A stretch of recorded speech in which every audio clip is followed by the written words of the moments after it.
Hoje vamos explorar o caso de John List, um dos crimes familiares mais chocantes e notórios da história criminal dos Estados Unidos. Este caso envolve não apenas a execução de uma tragédia devastadora dentro de sua própria família, mas também uma impressionante fuga que se estendeu por quase 2 décadas. Sejam bem-vindos ao canal, aqui exploramos temas criminais. Se você gostar do conteúdo, não esqueça de se inscrever, deixar o like e compartilhar com aquela pessoa que também adora esse tipo de assunto. Então vamos começar o vídeo de hoje.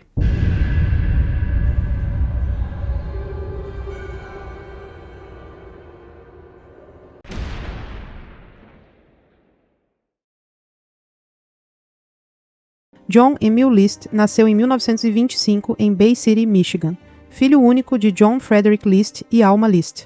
Seus pais eram devotos luteranos, e a relação de John com eles era difícil. Sua mãe, em particular, era muito controladora e não permitia que ele brincasse com outras crianças para evitar que ele se sujasse. Seu pai, por sua vez, raramente falava diretamente com John. Quando precisava comunicar algo, ele se dirigia à esposa que repassava o recado ao filho. Durante a Segunda Guerra Mundial, John serviu no exército, embora nunca tenha sido enviado a campo de batalha. Na primeira oportunidade, ele deixou a casa dos pais e foi estudar na Universidade de Michigan. Lá, ele se formou em administração de empresas e completou um mestrado em contabilidade. Na vida adulta, John conheceu sua futura esposa, Ellen, em 1951. Ellen era uma jovem viúva e tinha uma filha de um casamento anterior. A mãe de John, Alma, não gostou de Ellen, e Ellen sentiu o mesmo em relação à sogra. As duas se odiavam. Alma chamava Ellen de interesseira, enquanto Ellen alegava que sua sogra a perseguia sem razão. Algum tempo depois, Ellen e John se casaram e tiveram 3 filhos, Patricia, John Jr. e Frederick. Em 1965, John, trabalhando como contador, conquistou um bom cargo em um banco. Com isso, sua esposa, Ellen, o pressionou para que comprasse uma casa maior. John cedeu e adquiriu uma mansão de 18 cômodos no subúrbio de Nova Jersey. A mãe de John ajudou a pagar a casa, mas com uma condição: ela passaria a morar com o casal. 1 ano depois, ele perdeu o emprego. Embora conseguisse outros trabalhos, logo os perdia, e suas dívidas se acumulavam a ponto de levar a família à falência. Para ele, viver na pobreza era um pecado. Sua família não sabia que ele estava desempregado, pois todos os dias ele saía de casa dizendo que ia trabalhar, mas passava o dia em uma estação de trem. A partir desse momento, sua vida começou a desmoronar e, com o tempo, isso o levou a se transformar em um assassino. Em 9 de novembro de 1971, a cidade de Westfield, Nova Jersey, foi abalada por um dos crimes mais chocantes da história americana. John List, então com 46 anos, assassinou sua mãe, Alma, de 84 anos, sua esposa, Ellen, de 45 anos, e seus 3 filhos, Patricia, de 16 anos, John Jr., de 15 anos, e Frederick, de 13 anos, utilizando uma arma que havia trazido da guerra e outra que pertencia a seu falecido pai. O massacre foi executado de forma meticulosa. Como um plano frio e calculado, o caso, que se tornou um dos maiores mistérios criminais dos Estados Unidos, ficou marcado não apenas pelos crimes em si, mas também pela fuga impressionante de John, que escapou das autoridades por 18 anos. Enquanto tomava café da manhã com sua esposa, John se aproximou dela pelas costas e disparou um tiro na cabeça. Em seguida, ele subiu até o 3º andar, onde sua mãe, Alma, morava em um pequeno apartamento dentro da mansão. Lá mesmo, diante de seus suplicantes pedidos para que não fizesse aquilo, ele deu um tiro na cabeça dela. Depois de matar sua esposa e sua mãe, ele limpou a cena do crime e arrumou o corpo de sua esposa na sala de festas da casa, cobrindo-o com um saco de dormir. Em seguida, ele escreveu uma carta ao pastor de sua igreja explicando que sua mãe estava em seu quarto, pois ela era muito pesada para ser movida. Quando seus filhos Patricia e Frederick chegaram em casa, John os matou com um tiro pelas costas. Assim como fez com sua esposa, ele arrumou os corpos e os colocou na sala principal da mansão. John Jr. estava em uma partida de futebol na escola, e List sabia que ele chegaria mais tarde. Durante o tempo de espera, ele fez outros arranjos para que ainda estava por vir. Ele enviou uma carta à escola dos seus filhos informando que a família iria viajar. Em seguida, foi ao banco, sacou $2.000. Depois, cancelou a entrega do jornal e do leite. E por fim, foi ao correio pedir para que não entregassem mais correspondências em sua casa, com o objetivo de atrasar a descoberta dos corpos. Por último, ajustou o sistema de som para tocar uma música religiosa sem parar. Após cumprir essas tarefas, John voltou para casa, preparou sua refeição e deixou toda a louça lavada. Quando John Jr. chegou em casa, foi o único momento em que o plano de List saiu de controle. O relato desse momento é especialmente macabro. Os dois começaram a brigar, e o pai disparou 10 vezes contra o próprio filho. A violência extrema sugere que houve uma luta física, ou que John Jr. tentou fugir ou se defender, o que fez com List descarregasse a arma repetidamente. Ele colocou todos os corpos em sacos de dormir e cobriu os rostos com panos. Após cometer os homicídios, ele foi até seu escritório e guardou as armas em uma gaveta. Em seguida, escreveu uma longa carta de confissão ao seu pastor. A carta que John escreveu ao pastor foi usada como evidência no tribunal, mas seu conteúdo completo nunca foi divulgado publicamente. Apenas trechos e resumos foram tornados públicos por jornalistas, investigadores e pessoas que acompanharam o julgamento. Alguns dos trechos conhecidos incluem: com o passar do tempo, cheguei à conclusão de que era melhor para todos eles morrerem agora do que enfrentarem as provocações que viriam mais tarde. Sei que isso é errado aos olhos do homem, mas estava convencido de que era necessário para salvar suas almas. Eu rezei por orientação e cheguei à conclusão de que era a única solução. Meu maior medo era que eles se afastassem de Deus e se perdessem. Ellen não estava bem há algum tempo. Ela havia perdido a fé e se afastado da igreja. Isso estava afetando as crianças, e eu não podia permitir que isso continuasse. Eu estava em uma situação impossível, sem trabalho e sem esperança de sustentar minha família. A vergonha que isso traria seria insuportável para todos nós. Eu sabia que eles nunca seriam capazes de lidar com isso. Eu sei que foi errado, mas acredito que Deus me perdoará porque Ele conhece as circunstâncias e o meu coração. A carta tinha um tom metódico e emocionalmente distante. Ela demonstrava pouca ou nenhuma empatia pelas vítimas, concentrando-se mais em sua própria percepção do que ele via como um dever. List estava convicto de que estava agindo corretamente e acreditava firmemente que Deus o perdoaria, já que, segundo sua visão, Cristo havia morrido por ele e por todos os pecadores. Após cometer o crime em 9 de novembro de 1971, List desapareceu, deixando para trás uma série de pistas que, ao longo dos anos, ajudaram a prolongar sua fuga da justiça. Ele usou sua experiência como contador para apagar qualquer vestígio de sua identidade. Ele planejou os homicídios de forma tão detalhada que demorou quase um mês até que o desaparecimento das vítimas fosse notado. Com poucas evidências sobre o crime, a polícia descobriu que o carro de John estava estacionado no aeroporto e que seu passaporte havia desaparecido, mas ele não havia embarcado em nenhum voo. Usando identidades falsas, ele desapareceu completamente, se mudando constantemente para diferentes lugares, o que dificultou ainda mais a sua captura. John List adotou o nome de Robert Peter Clark. Sob essa nova identidade, ele começou uma nova vida em Denver, Colorado, onde se estabeleceu e conseguiu um emprego como contador, utilizando suas habilidades profissionais para se manter discreto e fora do radar das autoridades. Ele levou uma vida aparentemente normal, com um emprego estável, frequentando a igreja e mantendo um perfil discreto. No entanto, estava sempre fugindo de seu passado, vivendo sob uma constante sombra de medo de ser descoberto. Em 1977, ele conheceu sua nova esposa, com quem se casou em 1985. Ela era uma viúva que ele havia conhecido em um encontro social. Juntos, viveram como um casal comum, sem que ela suspeitasse de seu passado. Sua esposa o descreveu mais tarde como um homem gentil e conservador, dedicado à igreja sem imaginar a verdade por trás de sua história.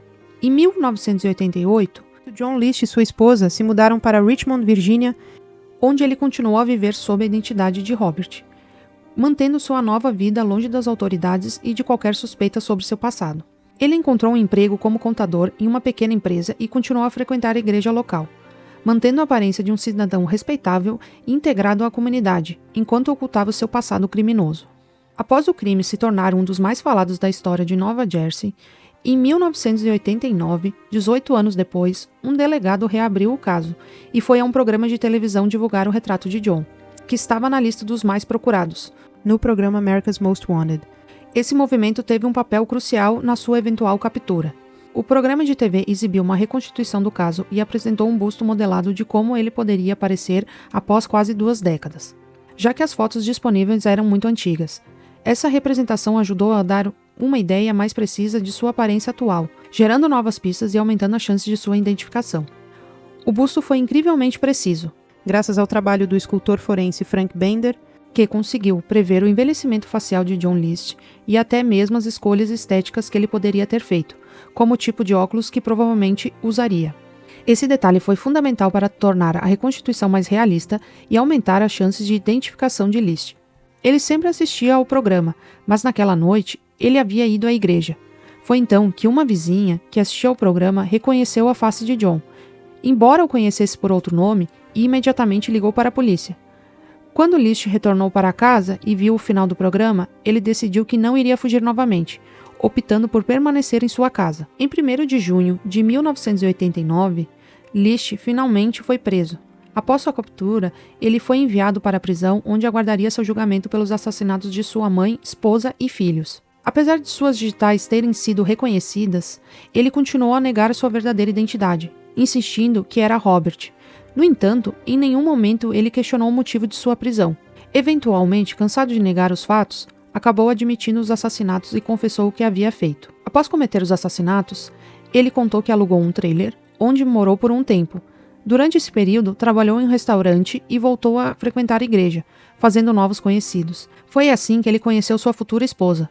Para ela, ele disse que era viúvo e que sua ex-mulher havia morrido de câncer, ocultando completamente a verdade sobre seu passado e os assassinatos. Ao receber atendimento de um psiquiatra na cadeia, ele afirmou que, antes dos assassinatos, ele via apenas 2 opções: enfrentar a falência ou fazer o que fez. Ele racionalizou seus atos, dizendo que a falência o levaria ao ridículo e que ainda carregaria os ensinamentos de seu pai. Um homem deve cuidar de sua família e prover-lhe o necessário. Isso, segundo ele, justificaria suas ações, embora os psicólogos e a sociedade os considerassem impensáveis e cruéis. O mesmo estava certo de seus crimes e acreditava que Deus iria perdoá-lo, já que Cristo havia morrido por ele e por todos os pecadores. Por 18 anos, John conseguiu evitar a captura. O julgamento de John List ocorreu em Nova Jersey, onde os assassinatos aconteceram, e começou em 1990, cerca de 19 anos após os crimes. Durante o julgamento, ele não demonstrou remorso pelos assassinatos, mantendo uma postura fria e distante. Ele afirmou que só se lembrava dos crimes no dia 9 de novembro, data em que cometeu os homicídios, e nunca expressou arrependimento pelas suas ações. Especialistas contratados pela defesa diagnosticaram-no com um transtorno obsessivo-compulsivo, o TOC, e uma forma grave de depressão. A defesa afirmou que List estava tão consumido por seus problemas financeiros e suas crenças religiosas que ele acreditava sinceramente que estava salvando sua família. Segundo seus advogados, ele não tinha intenção de cometer assassinatos por maldade, mas sim como um ato necessário em sua mente distorcida, causado pela pressão psicológica que ele sentia.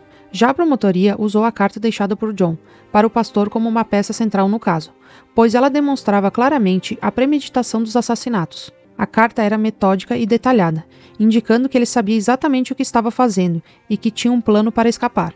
Além disso, a promotoria destacou várias ações que evidenciariam a preparação dele para o crime, como o cancelamento de serviços, incluindo a entrega de correspondência e a notificação às escolas que sua família viajaria, o que demonstrava seu esforço para atrasar a descoberta dos corpos. Ele também retirou o dinheiro da conta bancária da família antes de fugir. Outro ponto importante foi a quantidade de tiros disparados contra John Jr., pelo menos 10, o que foi usado como evidência de crueldade e do controle total que ele tinha sobre a situação. Não havia dúvidas de que ele estava plenamente ciente de seus atos. A promotoria também apresentou depoimentos de vizinhos, antigos amigos de trabalho e conhecidos que descreveram ele como um homem frio, meticuloso e obcecado por sua imagem pública, reforçando a ideia de que seus crimes foram cometidos com total consciência e planejamento. Durante o julgamento, ele manteve que suas ações eram justificadas por uma razão religiosa, alegando que acreditava estar salvando as almas de sua família. Ele disse que, diante das dificuldades financeiras e da decadência moral de seus entes queridos, matar os membros da família era uma forma de protegê-los espiritualmente e garantir que fossem para o céu. Ele expressou que, em sua mente distorcida, ele estava cumprindo um dever divino, acreditando que suas ações eram necessárias para a salvação eterna de sua família, apesar da crueldade e do sofrimento que causou. Durante sua declaração final, ele mostrou pouco remorso e reiterou que acreditava que seria perdoado por Deus por seus atos. Ele manteve sua convicção de que seus crimes foram justificados por uma razão religiosa e que estava cumprindo um dever divino. O juiz rejeitou os argumentos de insanidade apresentados pela defesa, afirmando que ele claramente planejou os assassinatos de forma deliberada e racional. evidenciado pela minuciosidade de seus preparativos e pela maneira como executou o crime. Em abril de 1990, ele foi condenado a 5 sentenças de prisão perpétua consecutivas sem possibilidade de liberdade condicional. Sua sentença refletia a gravidade de seus atos e a falta de arrependimento demonstrada durante o julgamento. O caso de John List gerou grande interesse tanto no campo criminal quanto psicológico. Psicólogos tentaram compreender a motivação de um homem que cometeu tamanha atrocidade sob a justificativa de um salvamento espiritual. A ideia de um homem tão organizado e meticuloso planejar e executar os assassinatos de sua própria família de maneira tão fria transformou o caso em um exemplo clássico de estudo sobre psicopatia e transtornos mentais. Mesmo após a sua condenação, ele nunca demonstrou um arrependimento genuíno. Em entrevistas, ele continuou a justificar suas ações, dizendo que foi forçado pelas circunstâncias e que acreditava que estava agindo em conformidade com um dever divino. Sua falta de empatia e sua insistência em racionalizar os crimes deixaram uma marca profunda na compreensão dos fatores que podem levar um indivíduo a cometer um ato tão grave. Ele passou seus últimos anos em uma prisão de segurança máxima. Ele morreu em 21 de março de 2008, aos 82 anos, devido a complicações de pneumonia. O caso dele continuou sendo lembrado como um dos exemplos mais macabros de crime familiar, marcado pelo planejamento meticuloso, execução implacável e uma fuga que desafiou as autoridades por quase 2 décadas. Então esse foi o caso de hoje. Eu vou deixar na descrição uma lista de séries, filmes, documentários para vocês verem caso alguém tenha algum interesse, e deixe sua opinião nos comentários, tá? Então se cuidem e até logo!